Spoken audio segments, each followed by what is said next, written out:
Hello, everybody. Welcome back to Tower Casuals, the Destiny podcast. I'm one of your hosts, Corey Deering, and alongside me, as always, is none other than the Jotun-Toten vault-dwelling mayor of the Deepstone Crypt, my favorite Destiny co-host on the Citadel, Mr.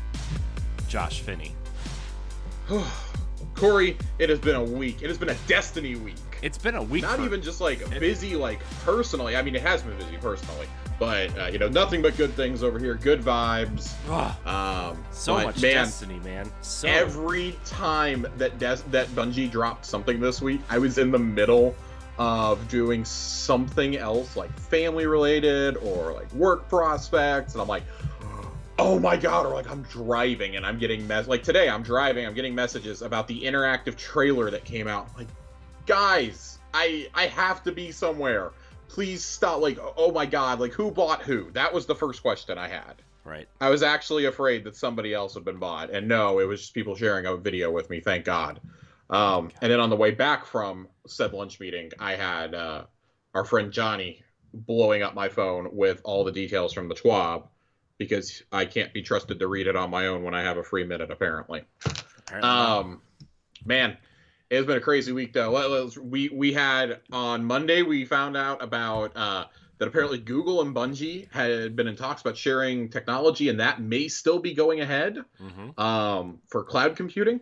Yeah. Tuesday, we got a ViDoc at 9 a.m. Central Time. Yeah, what a time. We also found out, on Monday night, that apparently a bridge has been under construction in the astral alignment activity for 6 months, and not a single person noticed it. Even the sandbox leads were like, thank God you guys finally saw this. We got a Void 3.0 blog post yesterday with videos detailing some of the new abilities. Today we got the TWAB, we got an interactive trailer. I'm almost afraid of what Friday is going to bring at this point, because it better not be anything big. We cannot do 2 episodes this week. No. But I'm really glad that we forced in the one in the middle of me potentially getting a power outage last week. Right. Because I may not have survived trying to do last week's TWAB with all of this week's news. I'm just saying that this episode would have been 4 hours long. This would have been the longest episode on record. I would have tagged somebody in. As much as I love the show, 4 hours is a long podcast for Destiny, especially, it's just God. For anything, it's long. I'm sorry. I love you, Giant Bomb, but there's a reason I don't listen to your content. I can't do 4-hour pods. Oh, I don't mind listening to them. Just halfway through a 4-hour podcast is my throat hurts. Yeah. I'm glad that I sit right off my kitchen. Turn my light on up there so I can actually see. Oh, Jesus, that's really bright. Josh is adjusting on the fly. Well, adjusting on the fly. I turned it off, and then I looked at my preview screen, and I was really dark. Now I feel like I'm really bright, which is weird. Corey is orange on my screen. I mean, that just might be my lighting, though, too. That is your light. Okay, there we go. That fixed. All right. Corey, let's go ahead and jump into it. We've got a lot of ground to cover tonight. You've got other things you have to do tonight. I have other things I have to do tonight. Yes. Yeah, so because for those of you that don't know, I mean, if you're not a Nintendo fan, Nintendo Direct recorded yesterday, and for my other podcast stuff, I have to record a direct recap. So, yeah, big things. Lots of things to do tonight, Josh. Let's do some Destiny. All of the things. Let's do some Destiny, though. We're going to kind of go in sequential order. The Bungie and Google deal, if you guys are curious about that, because we don't know if that's still going to come to fruition, it does kind of go off a theory that we've had for a while that Sony was going to partner with Google for the Stadia tech, but it seems like Bungie was kind of moving in to license that patent. Mm-hmm. Not outright buy it, but license it. Could this be part of what they were talking about? Oh, Destiny coming to future platforms. It certainly seems like that's going to help with cloud computing. We know they used Stadia a lot during the pandemic to do work-from-home test builds. So it's probably just an evolution of that. If you're curious, though, I encourage you, go look it up, read it yourself. If we had more time tonight, we would dedicate some time to this, but I really want to talk about the big three that we have. I'm cutting Lore Corner out this week, even, because we have so much to get through. Yeah, we have a lot. Corey, that ViDoc. Yeah. Is there anything better than the news? There will be a new ViDoc at 10 a.m. Eastern time, when you're on your coffee break at work. Right. I was in a meeting, I think, when that happened. in a meeting, and I was like, oh man, can we just check this out instead? Can we just watch that? It's always fun whenever those happen so early in the morning, because I'm in Central Time Zone, so mine happen about 9 o'clock in the morning. Typically, when I'm sitting down to do stuff in the morning, if I need to do stuff around the house, or if I'm out and about, and then our friend Johnny, poor Johnny, lives out on the West Coast, so 7 a.m. his time, he's up and his fingers are ready to go. He's ready to sit there and blow my phone up. I think both of us were just reacting in real time to each other, just freaking out. My group texts were blowing up. My day one raid group was all excited. Of course, we all talked about it that afternoon. But there's not a lot of new info we really gleaned from this. Let's be totally honest. We saw a fair amount of in-game cinematics. And the cinematics do look really good. Specifically, Ikora's character model looks amazing. On Mars when you go to the Enclave. So and that's presumably one of the very first ones. This is a new model, correct? Am I for Ikora? Like it feels like they really went in and did a lot of work to the character model. I think they did, this just part of this? The most we've. Go ahead. Sorry. This may be part of the in-engine upgrades. Yeah. Okay. Because that's what I was kind of thinking. It just looked like the character model was a little bit more refined, a little bit more crisp. Mm-hmm. I could say that about all the characters, but there was specifically the ones that are in the Witch Queen versus the ones that we saw in the season looked a little bit crisper. Mm-hmm. God, just it looks cool. We got a sneak peek at the map on Mars that the confirmation that the throne world is hanging out above Mars. This is not Destiny 1 Mars, though. It's really important to note that. This is a social space on Mars. It's presumably where you will load into... I suspect there will be a load-in point on the Throne World, too. They had to have learned their lesson from Europa. Yeah. Oh, yeah. But didn't they say there's 3? Did they say there was 3? Possibly. I swear I read that somewhere. Off the top of my head. That would make sense, though. They're expecting it to be... It's estimated to be about the size of the Dreaming City. From what we gleaned from there were a lot of outlets that got preview builds. This is the first time I think they've done a massive preview build for actual game outlets since Forsaken. I don't think they did it for Shadowkeep, and I definitely don't think they did it for Beyond Light. We know they brought a lot of community folks up there. Datto, Rick Kakis, they were part of they were definitely a part of this. They put out videos this week. I think Fallout Place was part of it as well. DCP, obviously. So there's a lot of great content out there kind of breaking down their experience with that and getting to try weapon crafting. Everyone seems really high on this right now. And with good reason. We see a little bit of this in action. And in this social space on Mars, that's the Enclave. That's where you're going to do your weapon crafting. So I don't like that we now have a third place we have to go to do stuff. Yeah. I feel like that's something that maybe it won't happen in the Witch Queen, or it won't happen initially at least.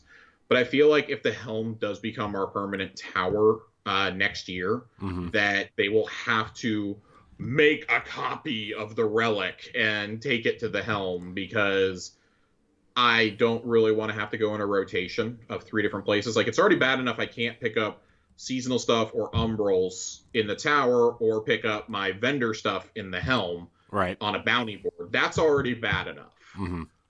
The fact that I can't do any of this, it's really frustrating. It makes me kind of convoluted. Yeah. I understand the tower and all these social spaces and they're all cool and stuff, but I wish they would just give me a menu tab that said, okay, here's your bounty board. Here's all the bounties. And you could just pick them up in orbit. Cause I'm kind of tired of flying back everywhere, just let me pick up stuff and go, That's about how I feel right now. But I'm not going to sit here and complain too much. We know we're getting vendor refreshes this year. Building them out a little bit more, to be more in line with Saint. Banshee is first on that list, and I would assume each of the next 3 seasons will see Zavala, Shaxx, and Drifter get that treatment as well. Yeah. It's just you can't go back. That can of worms is open. You can't go. Saladin's getting it in season 17. So I think that's got to be in the pipeline for all of them, and maybe even for Christmas Grandma. Right.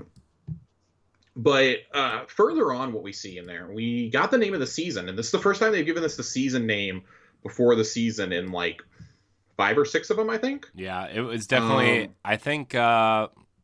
What was the season before Arrivals? I think was the last time we. Season of the Worthless. Yeah. Yeah. How can you forget that? Yeah, how can you forget that riveting time in Destiny 2 with a public event main thing for the season? I would say that.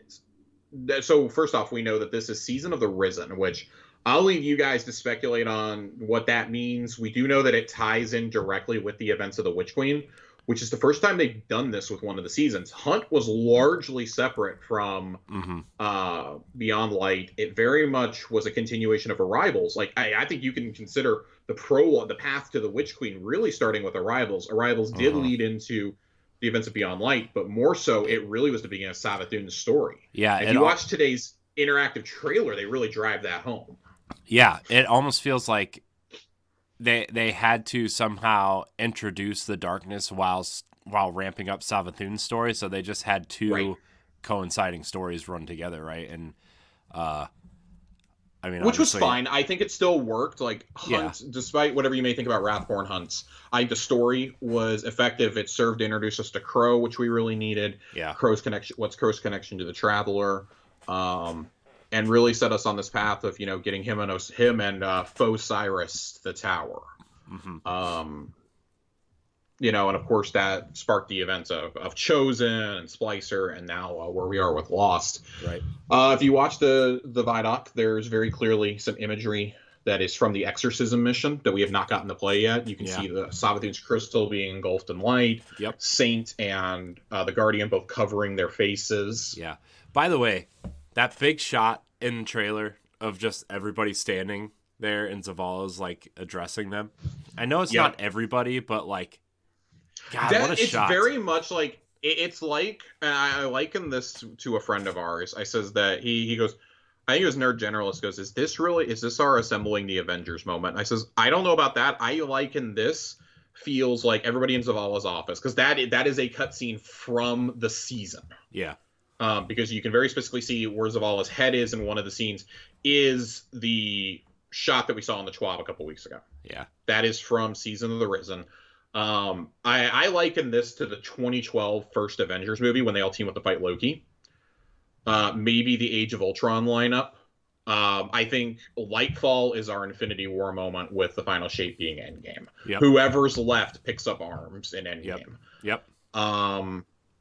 I just also, like, we were kind of doing by order of deduction who isn't in that shot to figure out what was going on with spoiler alert. Yeah. And thank God we see Crow in a future shot. I mean, notably standing in Cade Six's old spot in the hangar. Yeah. Yeah. But if you also look closely, he's flipping the hunter knife like Petra flips hers. Yep.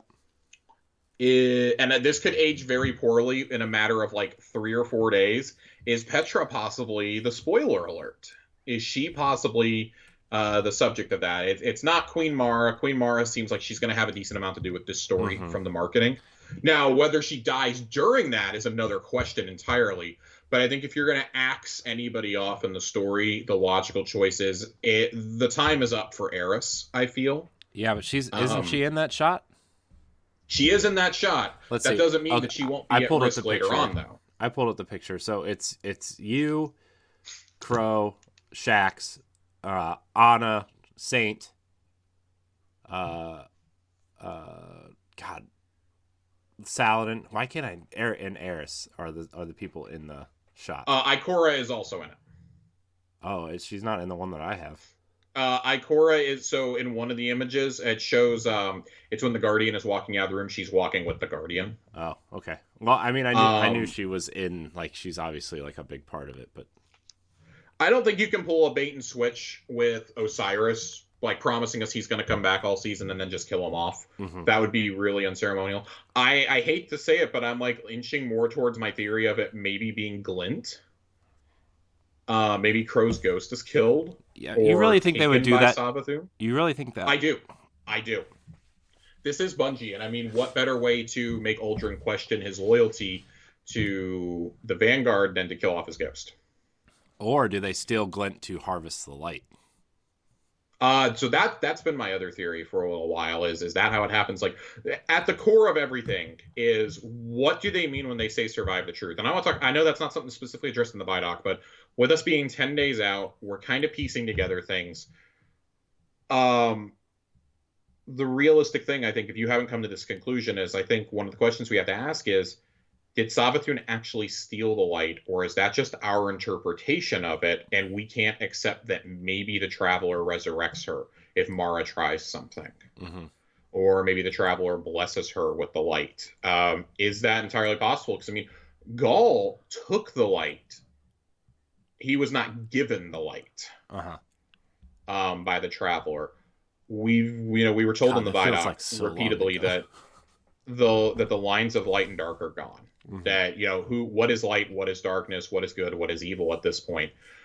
Would that would be something that would rock the Guardians to their very core, if the Traveler wasn't actually this incredible entity that blessed them, but rather, well, they happen to be here, so here you go. Yeah. Especially considering we know that humans, Awoken, and Exos have all been rezzed as Guardians. Why can't a Hive God? If the Traveler sees that as its best defense against the Black Fleet, here you go, winner take all. Mm-hmm. And I think that's a question that we're gonna have to grapple with during this campaign. Speaking of the campaign, though, I mean, them talking about the Legendary campaign sounded really cool. We're going to get into a little bit more of that with the Schwab. We've got some comments from the game team that they were putting out today. Yeah, all the stuff that they, like, if you complete it, all the stuff that you get for completing it. Yeah, it just, they're keeping a lot of the cards close to their chest. It does look like weapons will be restricted to the new Throne World suite, mm-hmm. and probably the seasonal suite initially. Mm-hmm. With things added over, I wouldn't be surprised to see things added over time. I think the Foundry weapons will also be a part of this. Maybe it wasn't in the preview shots because they went so quickly. Yeah. On the weapon crafting, but just everything about this feels really good. Everybody's really excited for this release, and I love that they gave the narrative team a lot of time to shine here in these discussions. But also, it's not a ViDoc without Dave Samuel coming in and doing his sound effects impressions. It wouldn't be a Bungie stream without that. And it's really cool that, all these years later, nothing gets me more excited for a release from Bungie than a ViDoc. Yeah. I mean, it really so feels like they're so good at making a cinematic presentation out of gameplay, right? I mean, we've talked about that forever, but yeah, I mean, I think it keeps bearing repeating, but I remember saying this, 16 months ago, before Beyond Light came out, mm-hmm. back in the earlier days of Tower Casuals, around like episode 20, the before where times. I was like, the aura around Beyond Light felt different. Yeah. And I think there was an excitement, partially because it was coming to Game Pass. It was going to be the most accessible for anybody. Anybody could play the full story at that point. Uh-huh. This genuinely feels not the different. Red War, though. The Red. No, you had to play it before Beyond Light came out. You had to go download the free-to-play game. Sorry, everybody. Yeah, the new Light This quest. Genuinely feels different, though. This feels like something like they want to make it feel like it's a standalone release. Mark Noseworthy made this comparison today on Twitter, that if it was possible for expansion packs to get sequels, this would be the Taken King Part 2. And that may have done more to send my hype skyrocketing than any piece of marketing they've done so far. Yep. Corey and I have talked at length. We really think that like the Taken King and Forsaken are like the 1A, 1B of Destiny releases. Yeah. I think there's a distinct possibility that the Witch Queen takes number 1. Yeah. I mean, at this point, I don't know how anybody could think like at least the Taken King is not the best expansion they've done, and then Forsaken is like a real close beat, like you said, 1A, 1B. It's like I think they're honestly interchangeable for me. I think they delivered 2 best raids in the series history, the 2 most compelling narratives, the narratives that had the most at stake. Mm-hmm. And it's not a coincidence that both really involve Marasov and ultimately a Hive God. Yeah. So Hive seem to be like the golden standard for Destiny expansions. except for Shadowkeep. We don't talk about Shadowkeep here. Shadowkeep Corey, is there anything else? I guess we'll expand just a tiny bit more on the ViDoc.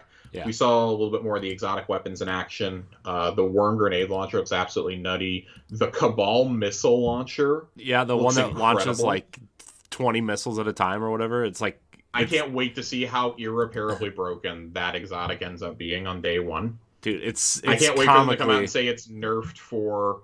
I can't wait for them to say that it's nerfed for the raid. I really hope it's broken so I can just equip it and run through the legendary campaign with it on. Oh my gosh, it's like that's gonna be. It's gonna be like what were the boots that they're like, no, you can't use these for the raid. You can't use these for in-game activities. Star Eater Strides, because I'm still really upset about it.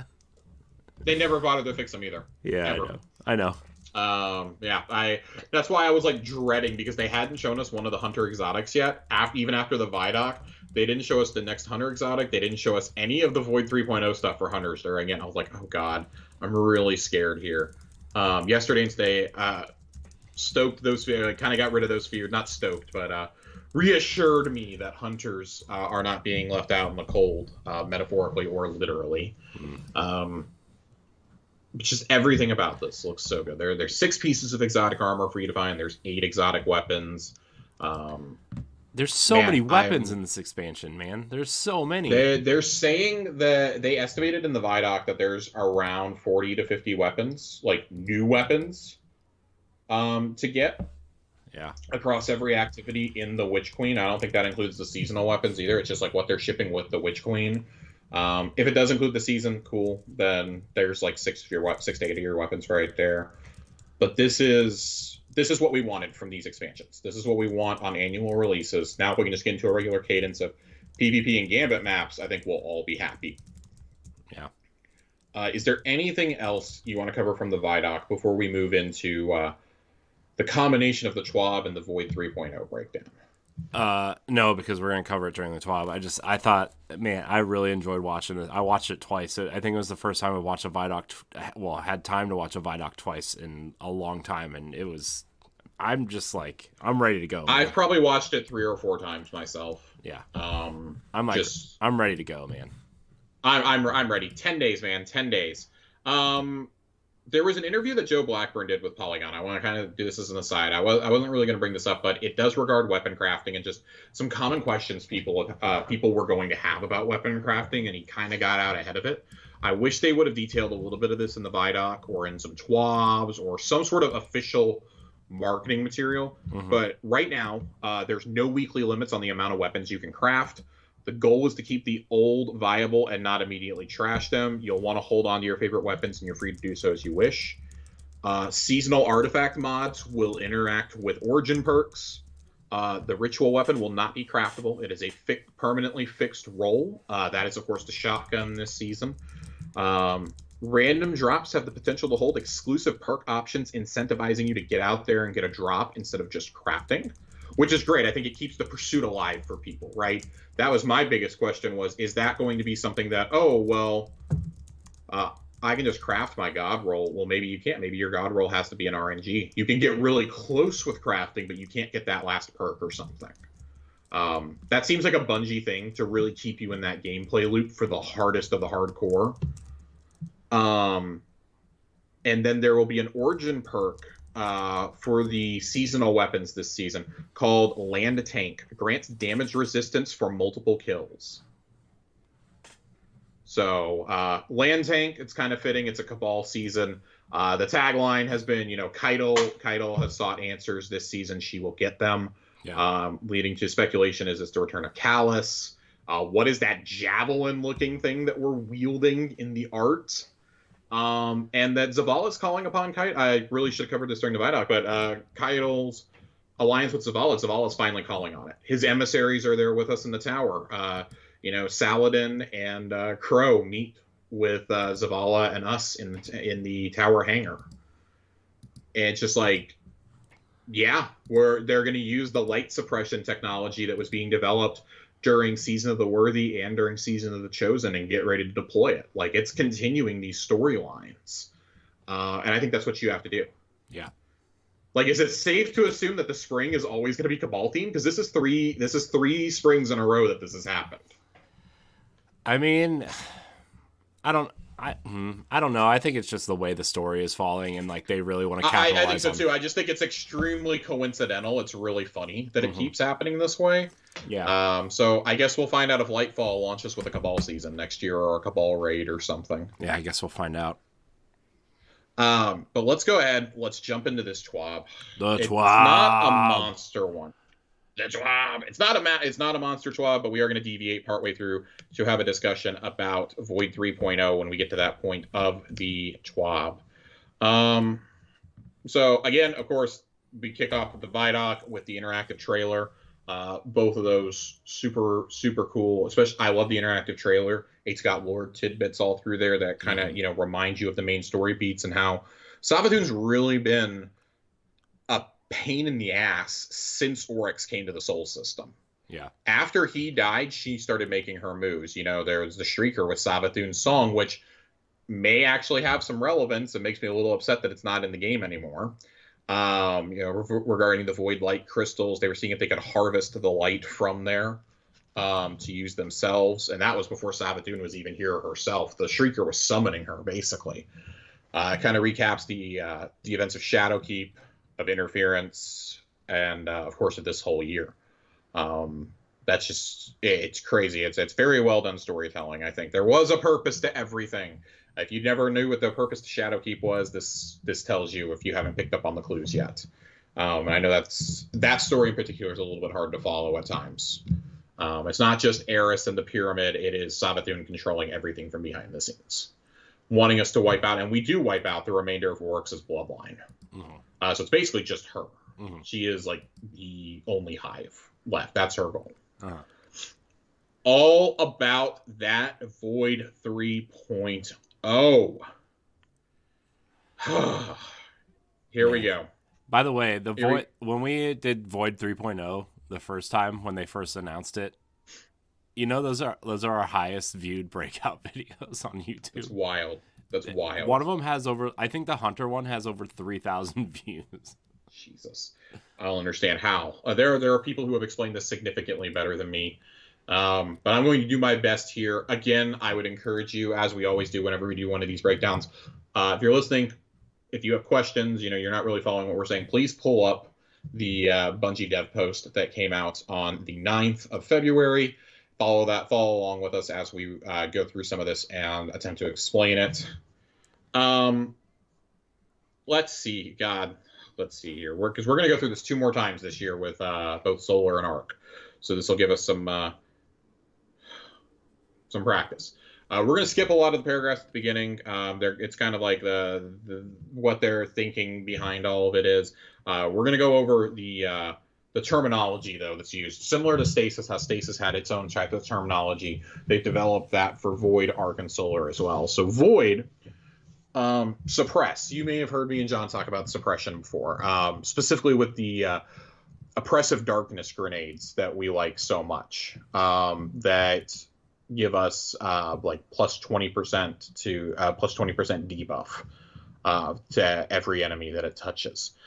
So suppress. The target is taken out of any active ability when suppressed. While suppressed, the target cannot activate abilities or movement modes. Combatants are disoriented. We have seen that will take these Hive Guardians out of their supers. Suppression is going to be so important. Hunters, get your smoke bombs ready, basically. You think it's going to be a mod on the artifact at some point? What? Like a super suppression? No, because it's baked into the class, and so we already know that works. You're right. So suppression, how it works now, it will pull Guardians out of their supers in PvP. This will pull Hive Guardians out of theirs. Now, I do think that there will be a fair amount of Void mods to work with it, because they're really going to push Void 3.0 this season. And that's totally cool with me. I welcome that. Experimentation is always the best, especially with a new expansion and a new raid coming.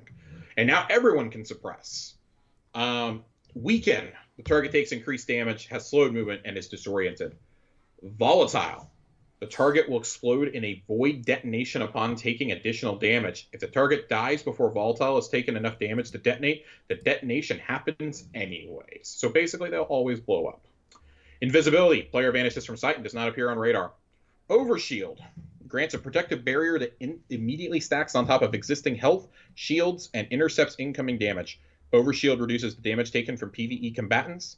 And Devour. The player is immediately restored to full health upon activating Devour from any source and is granted grenade energy. When the player gets any kill with Devour active, they are restored to full health, granted grenade energy, and their Devour buff timer is extended. Devour is something that is pretty much exclusive to Warlocks at this point, by the way. That's the space magic we're talking about, and Void is, of course, the most space magic-y class of all. Ooh. Ooh! Harry Potter! You're a wizard, Harry.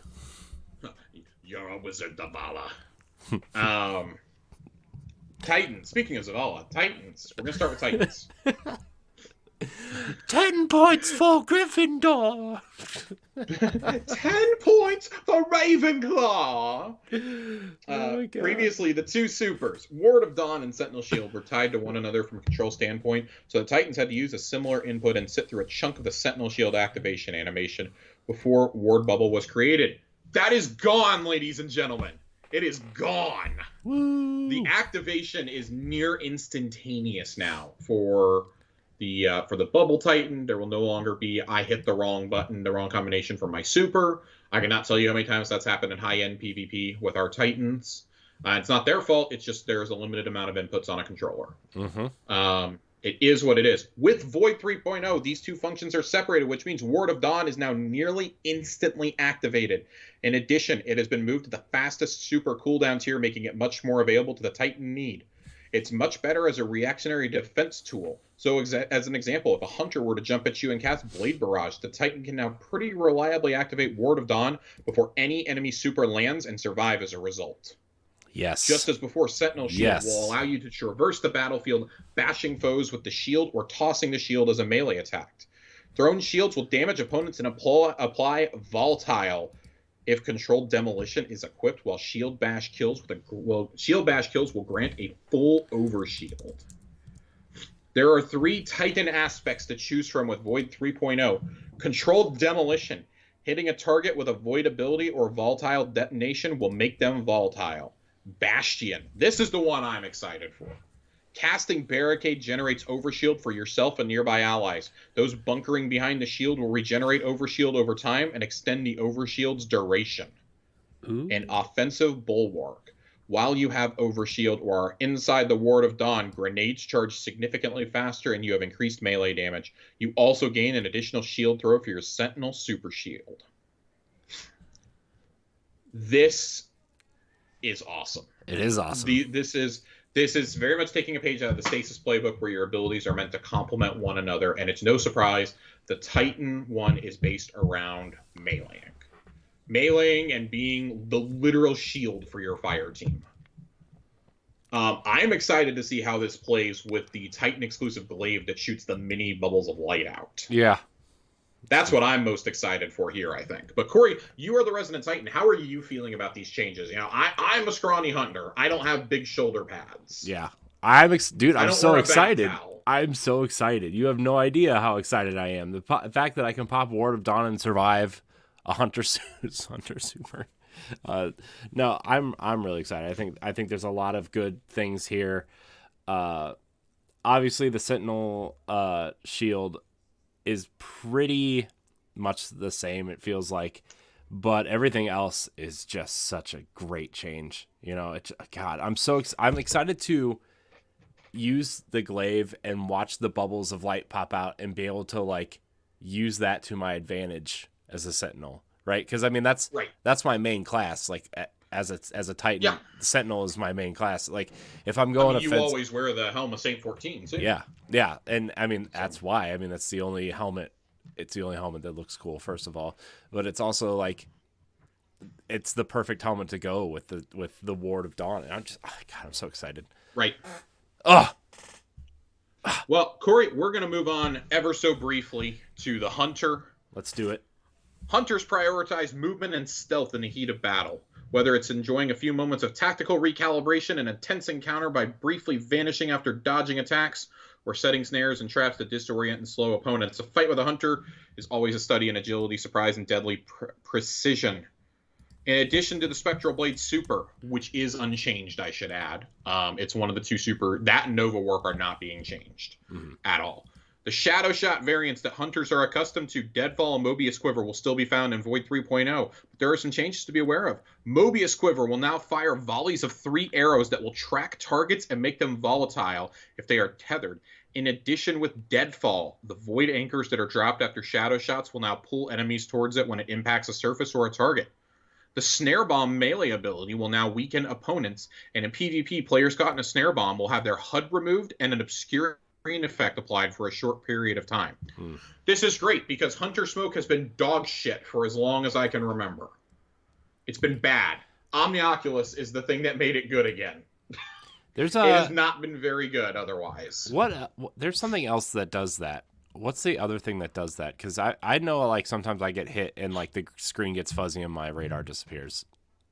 I think that might just be like an enemy effect from something, though, like a PvE effect. There's an enemy effect that does it. The smoke that the wizards cast. Yeah, but the Hunter Smoke Bomb does do that to a much lesser degree than it sounds like they're describing here. That's just kind of a nuisance, and if you're a hunter, you can dodge out of it. Okay. But this sounds like these are going to also suppress, it sounds like, from what we talked about earlier, right? And with some of the mods that are coming. So that's exciting for me. Hunters will have 3 aspects to select from with Void 3.0. The Trapper's Ambush. Players activate Quick Fall to spend their melee charge and dive into the ground, creating a smoke cloud upon impact. Enemies caught in the cloud are weakened and allies become invisible. In addition, bombs upon attaching to surfaces or enemies cause nearby allies to become invisible. So we're keeping that function of the Snare Bomb. As it works now, you have to select, do you want to do a little bit of damage to enemies, or do you want to go invisible? The answer is literally always invisible right now. This sounds nice that you're going to get an option for how this is going to work. Vanishing Step. Dodging makes hunters invisible. And Stylish Executioner. Defeating a void debuffed target, weakened, suppressed, or volatile, grants invisibility and true sight. While invisible and after a Stylish Execution, your next melee attack weakens enemies. I have a feeling that Trapper's Ambush and Vanishing Step are going to be used a lot. An awful lot. I don't think Stylish Executioner is bad. I think that's one of those, like, you're going to have to use in combo with things. And there is a video up there that show off the Mobius Quiver, the Trapper's Ambush, and Stylish Executioner all used at the same time. And it looks really cool. This is a class I'm going to have to play around with a bit. Void Hunters has not been good for a long time, especially since Divinity came into the game. Pretty much our only purpose for Tether was taken away. And we occasionally got very powerful with things like Oppressive Darkness for like a season, and that was it. This seems to give us renewed focus on PvE damage. Like Void Hunters are now viable in PvE, and that's the biggest thing. Like for me, Deadfall doesn't do. It's not a radical change, but pulling the enemies towards the boss. For example, if you're playing Gambit and you shoot the giant Taken Ogre that spawns as your boss, it will pull the enemies around it into it. So maybe that pulls in Primevals. Maybe that just pulls in the little guys. You start chaining volatile attacks, though, and boom, boom, boom, boom, boom, everything's going to be blowing up and taking extra damage. You chuck a grenade, you chuck a Void Grenade onto there, and Void Grenades now automatically apply Oppressive Darkness if you have that aspect or that fragment equipped. That's huge. That's huge. There are so many combos you can do here, and everything is meant to synergize together. I encourage everyone, if you have not done it yet, I know John and I talked about it a few weeks ago. Seriously, go look at Elemental Well mods. Buy all the ones you don't have if you're able to buy them. Because as we shift more into your weapons are going to be more synergized with what you're doing with your subclass, those are going to become more and more important. Graviton Lance and Graviton Forfeit are going to be a nightmare with this Hunter class, and I can't wait to see how quick it takes for them to nerf Graviton Forfeit for PvP. Right. I guarantee you by the first Trials weekend, it's going to be nerfed. Yeah. Because there's no way. You basically could stay invisible forever if you do it right, because that grants increased invisibility, and there's so many different abilities that will make you and your teammates invisible that I just can't see them letting that stand. I can't wait. It's another year of complaining about Hunter dive attacks.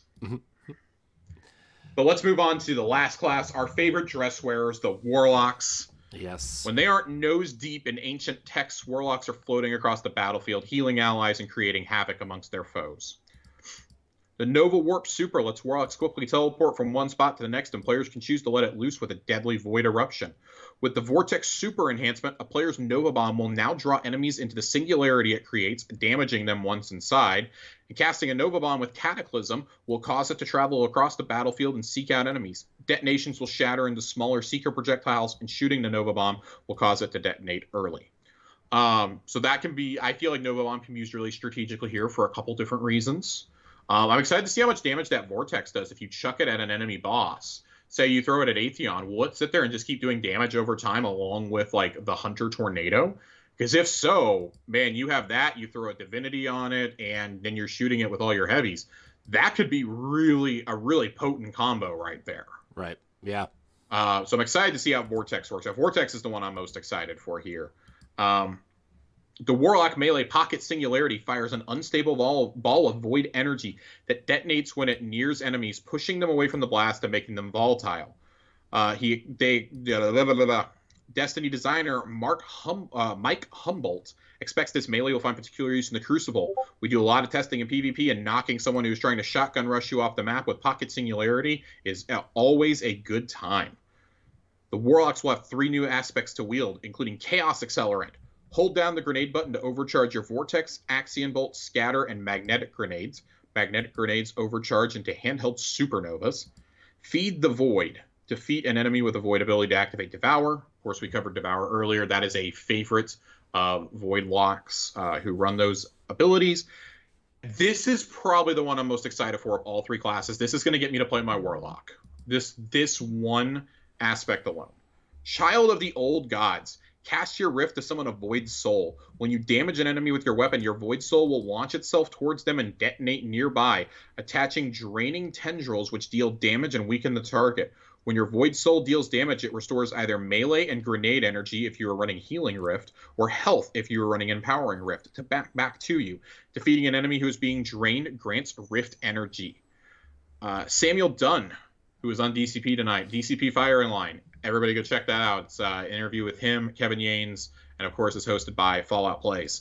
Calls Child of the Old Gods aspect a passion project for him, something the team worked on for quite a while to get right. I'm a Warlock main at heart, and I really love summoning little friends like Arc Soul and Bleak Watcher to do my bidding. So I wanted to make sure Void Soul felt like a black hole, but with a little personality to it. To complete the new aspects, Void 3.0 also introduces a number of new fragments. Here's a look at a few of the fragments to come. We only get a preview of 4 of them, and if it's anything like Stasis, there's going to be probably about 11 or 12 of these suckers. Yeah. Echo of Expulsion. Void ability kills cause enemies to explode. Grants intellect bonus. Echo of Provision. Damaging enemies with grenades grants melee energy with a strength penalty. Echo of Domineering. After suppressing a target, gain greatly increased mobility for a short duration, and your equipped weapon is reloaded from reserves. Discipline bonus. Echo of Undermining. Void grenades weaken enemies. That is the Oppressive Darkness. Oppressive Darkness we were talking about. Also has a discipline penalty. I am so excited to see how Echo of Undermining works a lot. I'm already thinking of plays for that. Echo of Domineering is going to be a nightmare with Hunters having that equipped and shotguns in the Crucible. Great. Yep. So just so you guys know, Crucible will be completely unplayable from now on. Not that it was playable to begin with, but it's going to be even worse now. Another significant change for Void 3.0 is all subclasses will have access to all Void grenade types in the game. As a Hunter, you'll be able to run with Suppressor or Magnetic grenades instead of choosing between Void Spike, Void Wall, or Vortex. In addition, some grenades will see upgrades, such as the Lingering Field created by Vortex grenades will now suck enemies into it. That is going to be incredible. Very excited for that. Players who have played Destiny before the Witch Queen will have access to all aspects and most fragments with the launch of the Witch Queen. Several fragments will become available after the world first raid completion. New Destiny 2 players will earn their aspects and fragments as part of the New Light experience. So I am very, very, very, very, very excited for this. This sounds amazing. Yeah. Sounds awesome. All this sounds amazing. This is going to be the basis of all the classes.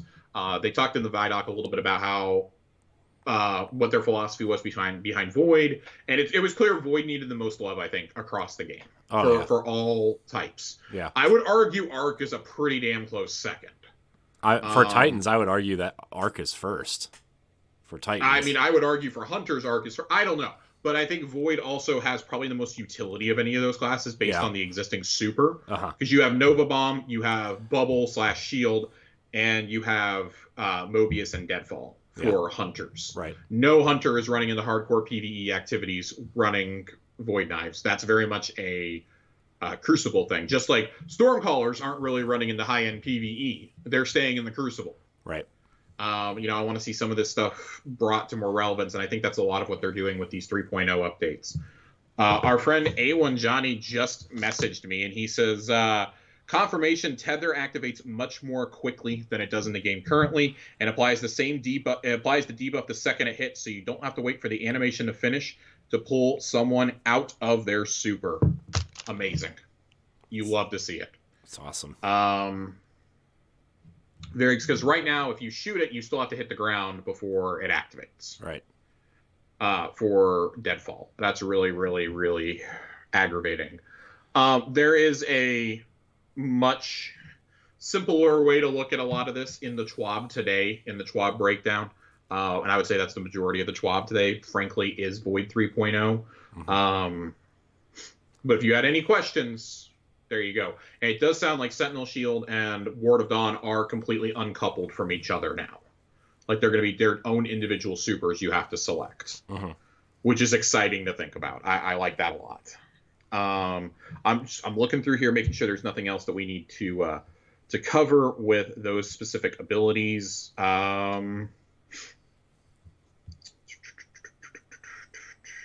All new. So I do want to, what about New Lights? We already covered, they're going to acquire their stuff during New Light campaign. During the Schism mission, players will acquire a new class called Learning Light that teaches them more about their subclass abilities. Aspects and fragments can be unlocked for New Lights by visiting Ikora Ray in the tower. In addition, new characters have also had their starting subclass experience changed. Not only will new Hunters and Titans be starting with Void instead of Solar or Arc, all classes will now start with the Void subclass abilities intended to be more friendly and appealing to new players. And then there's a preview of what those are going to look like here for anybody who's curious. And it does confirm Sentinel Shield is its own super ability this time. But we got one other giant chunk of news in this TWAB. Then we got some. We got fun stuff towards the end. A little bit of fun stuff. Let's talk about Legendary Campaign. This has been a question of ours since it got announced. What exactly is going to make it Legendary? You just going to slap a couple modifiers on it and call it a day? Well, we don't exactly know what the modifiers look like, but we do have a better idea of what this experience is going to be like, and they've been kind of mum on some of it. Yeah. What are the main rewards of completing missions at Legendary difficulty? Double chest rewards, offering 1 to 3 extra chests per mission. Each chest will give you Whirlpool gear, XP, upgrade modules, and Glimmer.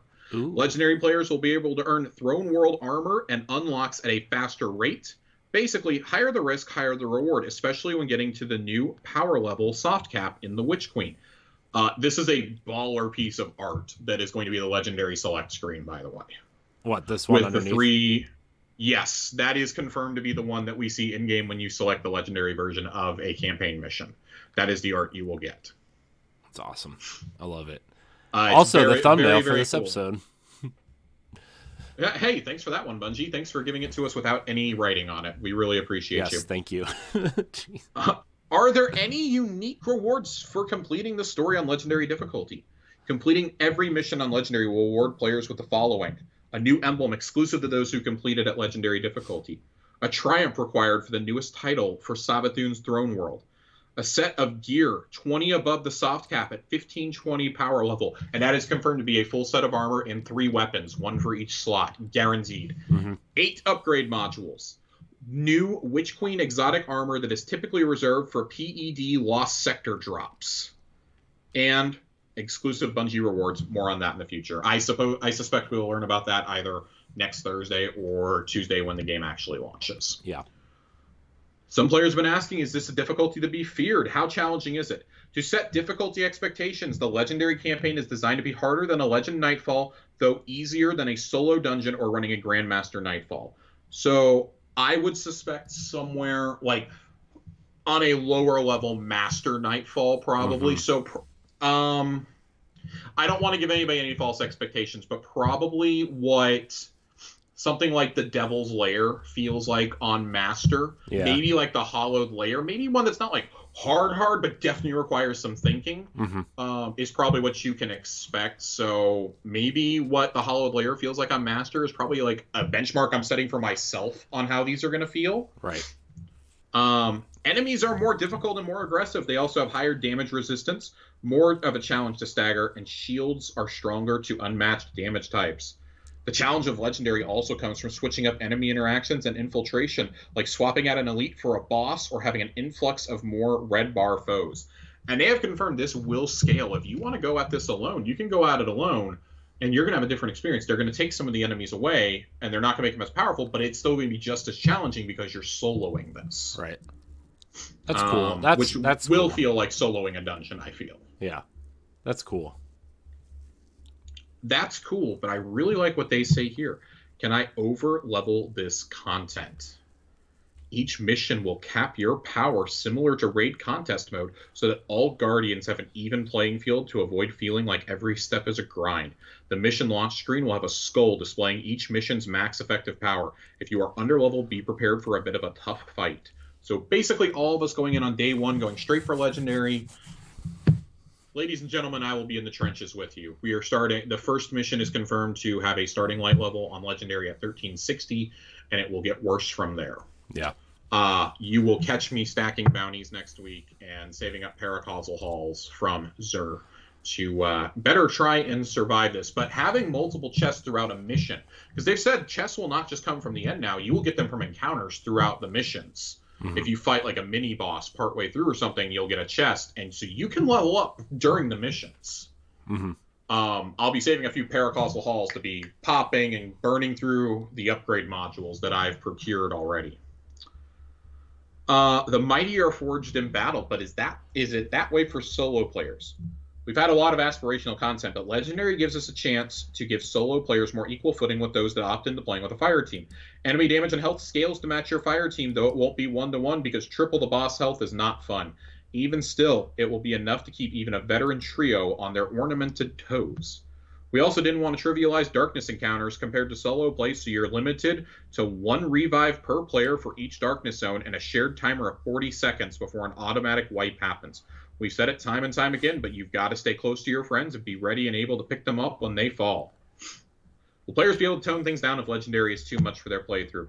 The folks that find the difficulty of Legendary too overwhelming at first, there is an option. You can leave the mission and relaunch it through the classic Destiny settings. Some will want to focus more on the story than on sweat for that first run, and that's totally fine. We want to support that. For those who want more of a challenge later, we've added nodes to replay any Witch Queen campaign mission on Classic or Legendary anytime after you've beaten the mission once, of course. It basically sounds like if you plan on doing the raid day one and you don't want to have just an absolutely atrocious grind in front of you, suck it up and do it on Legendary before that first weekly reset is over. Right. Myself and John have 2 different strategies to approach this. I'll be diving straight into the Legendary campaign with Nerd Generalist and Colonel Panic right off the bat. If it proves to be too difficult, we're going to go do some seasonal stuff. We're going to run some strikes, do some Crucible, and then we're going to come back, right? Because you have a level that you can get up to. And, hey, there's no shame. If you got to dip out, grind a tiny bit, and then come back, cool. Maybe I'll just finish out the campaign on normal at that point so I don't get spoiled and work on that throughout the week. But this much is clear. If you want to have optimal raid prep, you're going to want to get that 15-20 armor as soon as possible. Right. I would prefer to like it before I hit any of my pinnacle gear. So before I'm getting any of my weekly strike one, before I'm getting my weekly Crucible engram to drop, I want to grind out and finish this campaign even if it kills me. Even if I got an LFG for it, I plan on getting this done. Because that 15-20 boost is going to be the biggest jump you'll ever get. And then all your pinnacle rewards stack on top of that. Your paracausal halls will stack on that. Your dares drops, things like that will all stack. And that's what you're going to want. for power leveling. If you plan to do the raid day one, if you don't plan to raid weekend one, hell, I would say take it at your own pace. But if you want to do raid day one, this is the way you're going to do it without killing yourself. Right. So, and it does offer a nice path, as John was noting earlier to me. It offers a nice path for those of us who just don't want to go through this power grind again for like a 6th expansion in a row. It lets us skip that because we're willing to endure a harder campaign in exchange. So we will see how that goes. Corey, do you have anything else to add on Legendary campaign? Will your first run be normal or Legendary? I mean, my first one will probably be normal just because I want to see the campaign and not like bang my head against the wall, you know, because like a lot of times when I try to do a campaign of something on like Halo, for example, on Legendary, I don't enjoy the game because I'm too busy like banging my head against the wall. But like I will definitely, after that first run of the campaign, I'll definitely go back and do Legendary because I want that stuff and I would like to do the raid at some point. Yeah. So. All right. So, moving right along, we're going to skip this next section and we're going to come back to it in just a minute. Let's talk about the exotics. Let's do it. Let's talk about exotics that are going to be in this. It's all fun and games in the Destiny class war until somebody takes it seriously. So without further ado, let's dive into what goodies all 3 classes have in store. Because let me tell you something, Hunters were feeling a little bit neglected after the couple previews we've gotten because we didn't see shit for us. We're going to start off with an exotic Titan helmet here, which is one of the coolest looking pieces of armor There's I think I've fire ever seen coming in Destiny. out. The Loreley Splendor Helm for Titans is more than a pretty face. It has the Cauterizing Flame perk that allows for sunspots to heal players when they have Sun Warrior. Critically wounded? No big. The perk also ensures that a sunspot is created in your location to give you one last fighting chance with quick grenade and melee recharge abilities and longer supers. Plus more damage, it's always a good team. The playtest code name for this was the Stag Spot Helm. The goal here was to embrace the awesome art and give Sunspot players another choice besides Phoenix Cradle. Also, melee builds are becoming more popular, and this makes higher difficulty melee more viable, at least in theory. So that answers the question of what was the light exotic for Titans? Because of course we saw the barricade, right? The stasis barricade one. We've seen that twice now in subsequent weeks. Mm-hmm. It looks awesome. Our friend John has finally built an actual like viable Grandmaster level Titan build for behemoths. He's been dominating in the Proving Grounds Nightfall this week. Very excited to see what he does with the new Stasis exotic. I think I'm gonna text him right now and ask him what that behemoth build is, so I can. You definitely should, because we're gonna talk about the Stasis one right now. The Titan's Horfast Z chest piece is nothing to scoff at, though this one takes a chillier approach to combat for Stasis users with the Glacial Fortification perk. When a player uses Stasis, it allows for a Titan's Barricade to become an impressive wall of Stasis crystals. These crystals will slow any target that gets too close, while also boosting a player and their fire team's weapon reload speed, stability, and range. The idea was to replace barricades with a single ice block, but the abilities team had some ideas and stuff lying around from Beyond Light for spawning crystals. To spice it up, we wanted it to grant new benefits of Rally Barricade, and then Kevin Yanes, the sandbox lead, suggested that the spawned objects could be just a stasis version of Rally Barricade Window. It proved to be a ton of fun, and the rest is history. Both of these exotics sound awesome. Certifiably awesome. Yes, they do. I like both of them a lot. Yes. Yes, Warlock. please. Let's talk about these Warlock legs, because these things are fucking hot. These are awesome. Yeah. I love how these look. Darkness-inspired legs. Secant Filaments armor. With the Devouring Rift perk, these shiny walking sticks of power will grant a player Devour when they cast their Empowering Rift, allowing for damage from both allies and individual players, the ability to disrupt foes in style. The question was, what can we give Warlocks that would make Empowering Rift a more viable choice in Master Plus content? We figured the answer was, well, it probably has to heal you. And eventually we settled on what we call Devouring Rift Pants. Overload is added to increase excitement and expand the options players have to build for various champion-enabled content. Very excited for this. This does make Empowering Rift now heals you and gives you the benefit, the damage perks of Empowering Rift. This combined with Aspect of the Old Gods is going to be awesome. I'm very excited to see how all this goes. The Osmiomancy gauntlets for warlocks with the Fervid Cold Snap perk allows for Cold Snap grenades to have an additional charge that will recharge faster when it makes direct impact. The Seeker spawn from Cold Snap grenades also travels farther too as a bonus. This is cool. Two Cold Snap grenades. I know that Cold Snap isn't the hot choice for a lot of content, but I still think that these have a place probably in PvE or PvP. Excuse me. I think these could have a place. We specifically saw a 3-on-3 match in Bannerfall being used to demonstrate these exotics last week in the trailer. I think these have a place, maybe just not in like high-end trials, but in something like Control or an Iron Banner, I can see these being an absolute nightmare. Yeah. This combined with, this plus a stasis turret. I mean, now the question is, could you have multiples going? So I'm interested to see how that goes. Let's talk about the Hunters now. I'm very excited. This is a hot helmet that I'm never going to wear, sadly. The Blight Ranger helm with the Voltaic Mirror perk. Lightning lovers, here's what your arc powers can do. This perk allows players to redirect with their arc staff to deal an increased amount of damage and orb of power generation for all allies. Get in there, do some damage. Sounds like a good time. This is dumb. This is dumb. I already don't know anybody who actually shoots at the arc staff. So this is the one that they showed us last week, and I was extremely underwhelmed. And it's a shame because that's one of the coolest exotic helmets I think I've ever seen for the Hunters. Very reminiscent of Graviton Forfeit. It's like Graviton Forfeit meets the Christmas armor from this last year. Yeah. Yeah. But Corey, let me tell you about my absolute favorite piece of exotic armor. Is it these gauntlets? These gauntlets that we're about to look at? First, before we dive into this, I want to note the symbols on these gauntlets. It's Black Armory shit. Yeah. Guys, the Black Armory's been teased for a little while. I do think, especially with weapon crafting, there's no way that Ada doesn't get in on this, probably in the next season. Maybe not next season, maybe the season after, but goddamn, this better be the exotic they give me as part of this campaign. I will grind whatever I have to in order to get a good set of these for day one raid, since I pretty much exclusively run Stasis now and don't run an exotic with it as a result. Hunters have the Renewal Grasps with the Deaths of Duskfield perk. This gives Guardians a much larger radius for their Duskfield grenades, while also nerfing incoming damage for allies within Duskfield's range.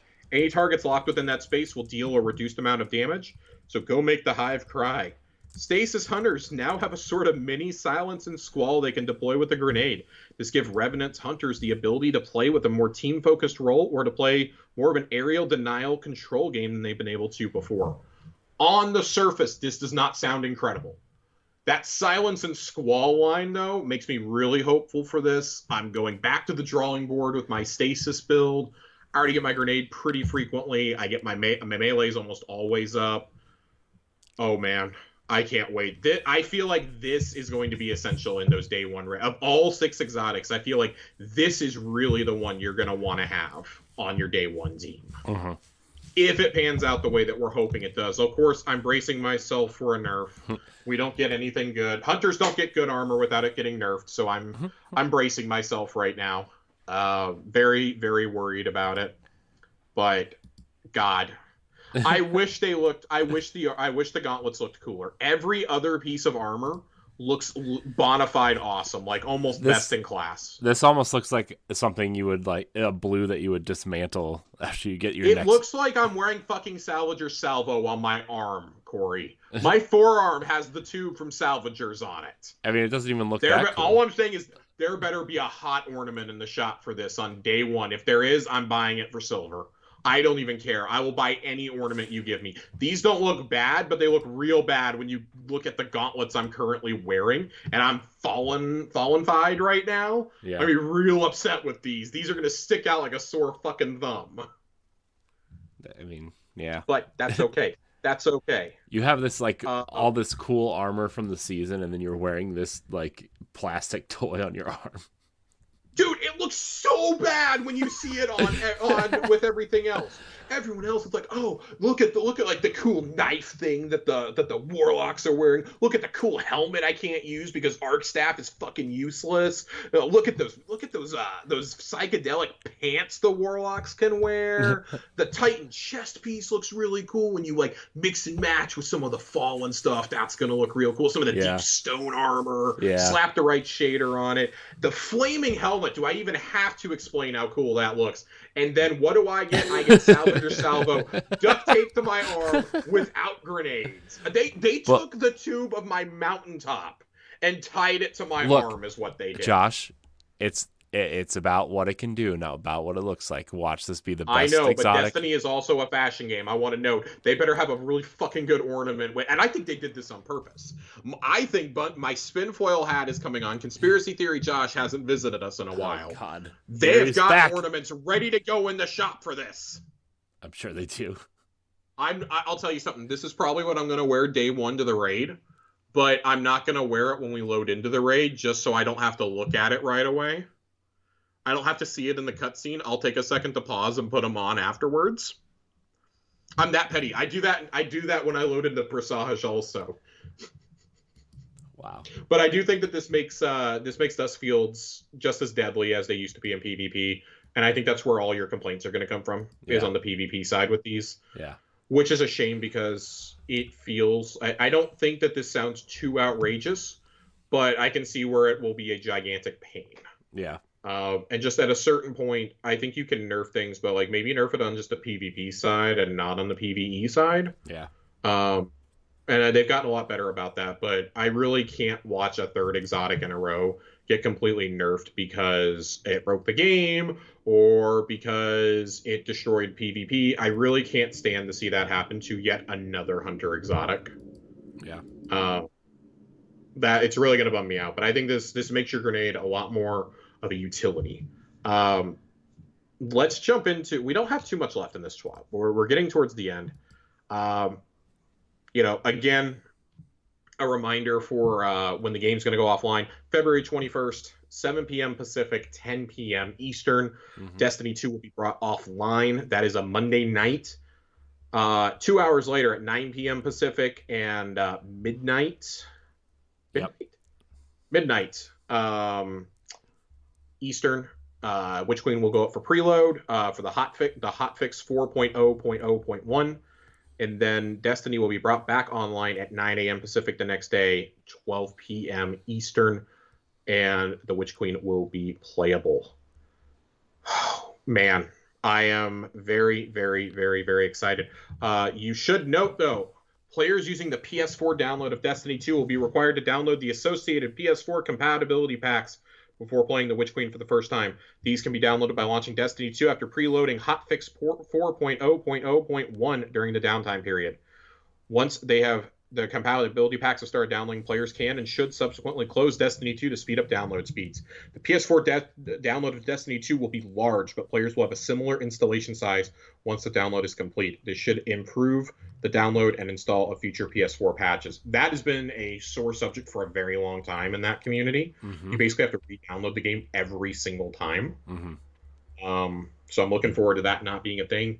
Certain Bungie rewards will no longer be available. You have to earn and claim the associated triumphs before everything closes down on the night of February 21st, and that includes the rewards for Outflies the Wolf Pin, the Moments of Triumph t-shirt, the Strange Coin, Beyond Light coin set, the Techian hoodie, the Aegir Scepter beanie, and oh boy, Deadeye, Realm Walker, Fatebreaker, Splintered Descendant, and Moments of Triumph seal collectible medallion pins. As part of the scheduled downtime prior to the Witch Queen, Bungie rewards will not be available to purchase during the downtime window. Man, you have until February 28th to purchase any of these, by the way, once you've claimed the in-game triumph. Mm-hmm. I will be spending a lot on pins over the next week. A lot. I can't wait to spend money on things that will not be here for 6 to 8 months. My Guardian Games jacket finally showed up 2 days ago. Did it? Oh my gosh, dude. You've been waiting on that forever. Dude, so if you haven't followed along with this saga, ladies and gentlemen, I ordered this jacket last April for my girlfriend with the intention of it to be a Christmas present because it said, "Oh, it's going to arrive in 3 to 4 months." And I was like, "Okay, cool. I'll just hold it for Christmas." Which she protested, by the way. They emailed me in September and were like, "Hey, it's not going to arrive when we said it was. We were having some manufacturing problems," which, okay, it's COVID. I know supply chain is fucked right now. Fine. We're hoping to ship them at the end of October. Great. It's still going to be here before Christmas. October comes, no shipping. Unlike November 1st. We're anticipating to have them to you before Christmas, but it's going to be real tight. And then nothing. I didn't hear anything for like 2.5, 3 months.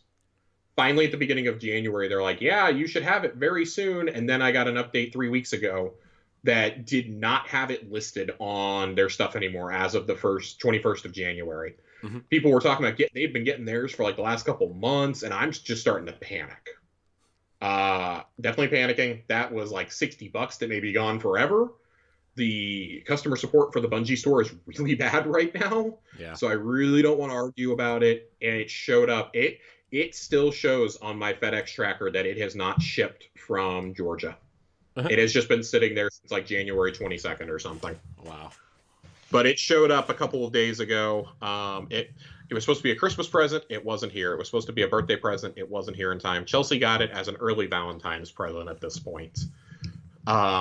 So yeah, 10 months later, my saga is finally over with that stupid jacket, only for me to realize I really like them. I really like how it feels and how it looks, and I kind of wish I would have bought one for myself now.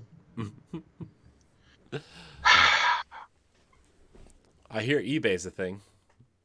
I'm not spending more money on a jacket that looks like this. I'm waiting on my Expunge hoodie to show up, which should be soon. I've been told that my Witch Queen Collector's Edition will be here soon. And while we're talking about merch, I do want to address the Witch Queen Collector's Edition. Yes, all of the materials for it are online. Ikora's journal's been completely scanned and uploaded. There's emblem codes flying around. You can seek out the emblem codes easily on your own. And if you want to see any of the stuff from those journals, you can also find that. I personally was not going to cover it on this show until I have my collector's edition in hand. And I figured we would make that a special lore corner in the first couple of weeks when I have... Mine will be delayed a tiny bit since I was in on the second wave. But I figure that might be some good anecdotal stuff for us to read once the Witch Queen comes out. Just because I would prefer to have mine physically in hand before I go reading any more of it. I've seen enough excerpts, and it has me really excited to read all of Ikora's journal. So cool. Yeah. Other than that, man, I think we are not done. I almost forgot what I was going to do. We skipped over it earlier. Heroes are always welcome. This is an initiative for all players are heroes who play Destiny. It's a really cool video that they have here. The Destiny 2 community is one of the best in gaming. Agree. And we want to celebrate how incredible each and every Guardian is, whether it be through the revived community focus spotlights, charity initiatives like Guardians of the World, or player-driven initiatives like Operation Save the New Lights to guide newbies through content. There's a lot to be thankful for when looking at the player base. One more way we're celebrating the majesty that is all of you gun-toting fashionistas out there is through a new series, Heroes Welcome, an ongoing video adventure that will focus on the players themselves in a vibrantly explosive tribute as seen in the style of our kickoff video. This is just the beginning. In future features, we will directly showcase real players within the community to bring your Destiny 2 legends to life while we aim to inspire new lights around the world. As an example, one of the Destiny heroes we were talking to is none other than the incredible Amaze. Amaze is serious. I want to take a second to shout him out. He is one of my favorite streamers on Twitch. You probably have seen the features on him at Kotaku and Polygon. A lot of the Destiny team retweets him. He freestyle raps while playing Destiny, and it's incredible. Mm-hmm. But he also has just one of the nicest, kindest, most caring communities. He's one of the best people on Twitch right now. I would say he has one of the purest hearts of anybody I've ever watched. That's the kind of person we want to champion in this community. Mm-hmm. And then they talk about that as well right there. And then there's community-driven videos, as they say. We asked talented members of the Destiny 2 community and beyond to answer one simple question: what is Destiny 2? What makes the game special? How do you begin to describe a game that has evolved so much to a newcomer? What is the answer to life, the universe, and everything? With that last question could be a TWAB of its own. We're kicking things off with 3 game takes from Solar Flare, Carbo Animations, and MP Edits to see how this expansive world looks through their eyes. They're kind of funny. I watched 1 or 2 of them earlier. Especially, I did. What exactly is Destiny 2 FTP free to play in a nutshell is pretty great. That's the third one that's listed here. I really enjoyed that.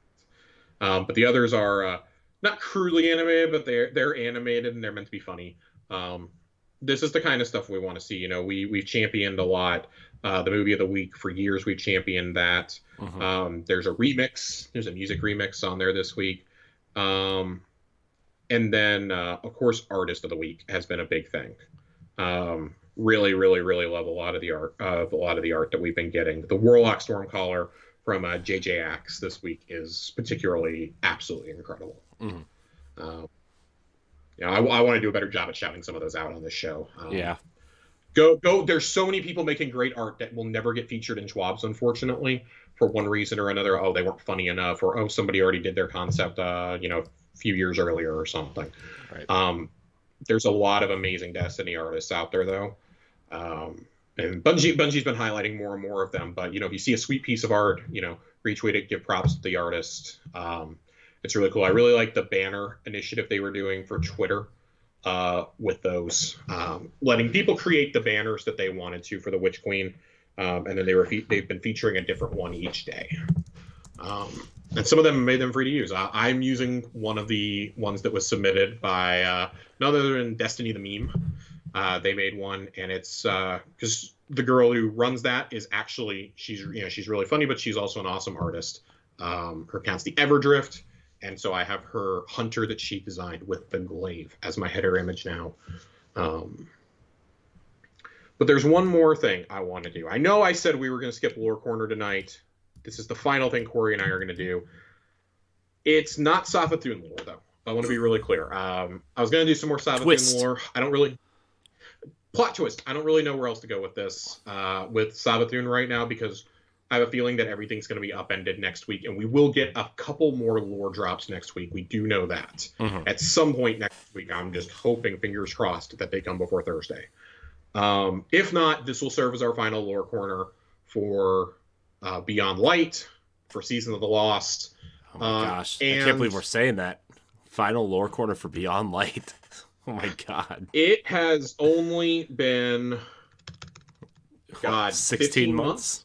Yeah. The vast majority of the show has been done within Destiny. I actually need to pull up the lore piece real fast. It is one that we have read on this show actually fairly recently, but I really the Save the New Lights stuff really resonated with me these last few weeks.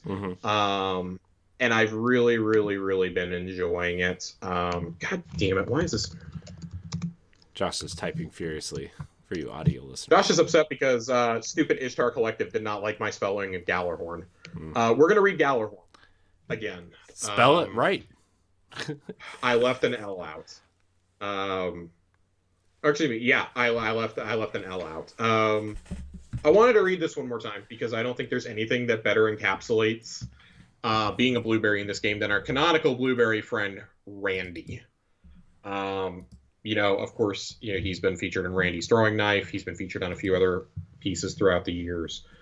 But I think that this kind of just encapsulates everything about Destiny in a nutshell to me. It's one of the canonical pieces where our Guardian is talked about. And I really, really, really, really love this. Randy finally reaches the tower. It was a long road from the Cosmodrome, but Shah Han had given him some good directions. His ship had only exploded twice on the trip from old Russia, and while he defended his Ghost's second and much better repair job, he even found some loot. As he materializes on the receiving pad of the tower, a gathering horde of humans and guardians of all ages gather around a singular figure deep in the crowd. Randy can feel an almost mythic aura, exotic even, radiating from the figure. He jabs his scuffed elbows through the crowd to get a clear look. When he finally breaks through, he understands the draw. It's the Guardian. They stand, one leg propped up on the tower railing. Randy's ghost talked about this person a few times. Some kind of hero. Big deal. Randy was a hero too. Amazing, a Titan says about the weapon in the Guardian's hands. Randy looks at the Titan wearing a strange chainmail visor. It's just a rocket launcher. I got one of those in old Russia the other day, Randy brags proudly, unholstering a launcher. His ghost, Dandy, nudges him. Now listen here, Barry Blue, Dandy says. What you are looking at in the Guardian's hands is a top-of-the-line Wolfpack deployment device, each firing of which unleashes hell in the form of a swarm of homing micro-rockets. I've told you a flock of crows is called a murder? Well, they really should have reserved the name for this swarm. Randy holds up his bad omens. I can put a tracking module on this. Dandy chuckles. I guess. Randy looks at the bad omens. His pride turns into frustration at the mediocrity of his equipment. In a fit of anger, he heaves the launcher over the Guardian's head and over the tower railing. The Guardian pivots and drops to a solid stance. They shoulder and fire off the Galahorn like a volcanic eruption, blowing bad omens to smithereens. Micro-tracking rockets hunt down and turn each piece of falling debris to fireworks before they hit the ground. The acid sweet smell of burning fuel hangs in the air. Randy's jaw drops. Guardian steps forward and places the Galahorn in Randy's hands with a smile. Start your legend with this instead. There is no lore piece to me that better encapsulates, I think, the community and the spirit of the Destiny community than this one for Galahorn. I shared it with our friend Ray Apollo this week. I've been furiously playing through various storylines from this year with him, trying to make sure he gets to experience all the cool end of season missions. I think we're going to finish Ikoria tonight as the final one, but Galahorn holds a special place in this community. It was, must have Galahorn or we'll kick. I think we all remember the PTSD that Crota raids gave us. Oh God! And it's kind of funny that something like Crota gave us that in retrospect, considering how easy it became. Yeah. And now you look at it, and Galahorn's back in the game. There's certainly no weapon that is better known to the general public than Galahorn. Yeah. And that's largely because it took on a myth of its own in the first year of Destiny. Yeah, I mean, it really did. We've had memorable weapons. We've had Sleeper Stimulant. We've had the Outbreak Prime puzzle. We've all searched for Whisper of the Worm. We remember the Black Spindle mission within a mission. Yeah. We've gotten Touch of Malice. We've done the Divinity puzzles. Outbreak. But there's still nothing. Yeah, Outbreak Perfected. We all know about Trevor. God, there's never quite been anything, and I don't think there ever will be anything again in Destiny that is like Galahorn. No. Galahorn may not be the most powerful exotic in the world anymore. We've passed that over. Sleeper Stimulant's more powerful than it now. Galahorn's still nothing to be, shake your fist at. It's still very good, especially with everybody getting Wolfpack rounds as a result of it. Yeah. But this canonizes our Guardian. We've been referenced before, but I think this is one of the first explicit mentions of us actually showing up somewhere. Yeah. And that we're a legend to everyone, even the other ghosts. The other ghosts talk about us. Yeah. Like that's kind of funny when you think about it. And Randy and Dandy learn firsthand. Of course it is. They learn firsthand the legend. And after everything that we go through with Crow this year, all the way up to, save the new lights. And I've been joking. We've been playing through some of the old stuff. We've been matching with people who are like level 10 in their season pass, who are like quite obviously still in like the 1200s. And it's gotten to the point where, now Ray is high enough level that me and him are dragging groups of blueberries through overrides and battlegrounds and things like that. And it really feels like between that and the Save the New Lights movement we all had to do for Dares of Eternity around Christmas time that, yeah, this is the most perfect representation of this community that I can think of. And I think it's a fitting point for us to leave off as we go into arguably the darkest time of Destiny. Yeah. With the Witch Queen, it's certainly the darkest moment since Kate 6 was killed. Even that bore fruit. I think it's worth remembering that this will eventually too. Yeah. I mean, that was like when Aldrin killed Cade, that wasn't like Savathun taking over the universe style thing, right? That was just like a straight up murder, Right. That was personal. Yeah. This is something much more on a galactic scale, and I don't know. I think it's worth keeping the lore piece for Galahorn in our minds as we all prepare to go into the Witch Queen at 1350 power. There'll be new lights running around for the first time, not knowing what's going on, as there is every expansion. And there's Hive Guardians now. Are Hive Guardians going to have a Throne World casuals? I want to know. I want to know if they're going to have their own podcast. But Throne World. Before we get carried away, Corey, you want to get us out here tonight? Yeah. Let's head on out. I can do that. I want to thank everybody for watching and or listening to this episode of Tower Casuals. You can find us every Friday on your podcast service of choice. If you're listening on Spotify or iTunes, please give us that 5-star review, a nice little rating. Really helpful. Tell your friends, tell your buddies, tell your fire teams about us. It would be really helpful. We really enjoy doing the show. So follow us on Twitter at Tower Casuals and on Instagram at Tower Casuals. Josh, where can people find you? Twitter at Josh_Finn, 2 N's.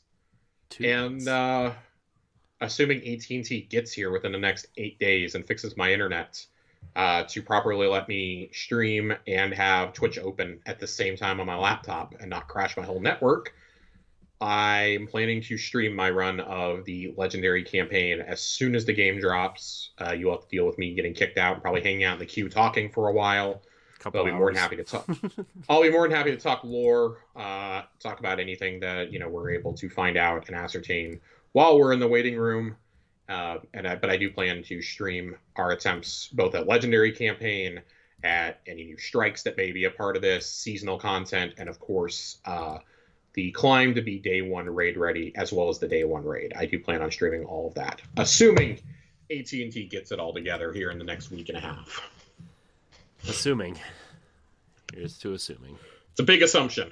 You can find me at IamCoreyHC on Twitter and Instagram. You can find me doing other things on the internet, like the Boss Rush podcast or Arsenal X. You can also find me. Yeah, that's it. I want to thank everybody for watching and or listening.